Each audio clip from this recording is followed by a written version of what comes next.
करम बुरा हाल हो किया हिल बारू जी जगावे किया हिल बारू जी जगावे करवाना लाल हो किया हिल बानी जी जगावे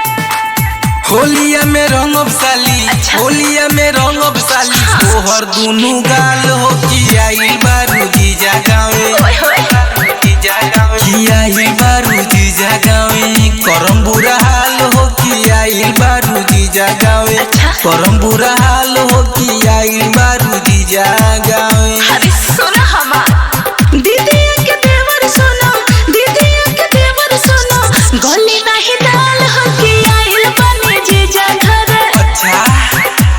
किया हिल बानी जी जगावे करवाना लाल हो किया हिल बानी जी जगावे करवाना लाल हो किया हिल बानी जी जगावे करम बुरा हाल हो किया हिल बारू जी जगावे किया हिल बारू जी जगावे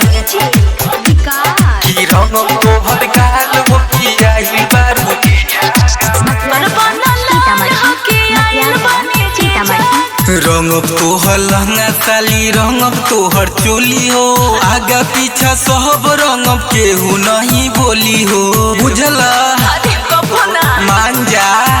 हो केतनो बोलाला जीजा हाथे नहीं आइब हो पियले बड़ो देसी पौआ हम ना रंगवाइब हो जबरी लगाई रंगबा जबरी लगाई रंगबा रंगब दुनु गाल हो किया हिल बारू जी जगावे करम बुरा हाल हो किया हिल बारू जी जगावे करवाना लाल हो किया हिल बानी जीजा घरे करवाना लाल हो किया हिल बानी जीजा घरे करम बुरा हाल हो किया हिल बारू जी जगावे किया हिल बारू जी जगावे रंगब दुनु गाल हो किया हिल बारू जी करवाना लाल हो किया और नर मान नहीं छोड़ी कहीं बाकी चला जा। कहत लगाई दी तोहरा रे पाची इतना सेतिया के नहीं खे चला जा मान जा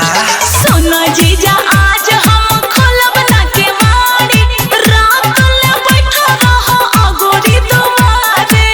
जबरी लगाई रंगबा जबरी लगाई रंगबा रंगम दुनु गाल हो किया हिल बारू जी जगावे करम बुरा हाल हो किया हिल बारू जी जगावे करवाना लाल हो किया हिल बानी जीजा घरे करवाना लाल हो किया हिल बानी जीजा घरे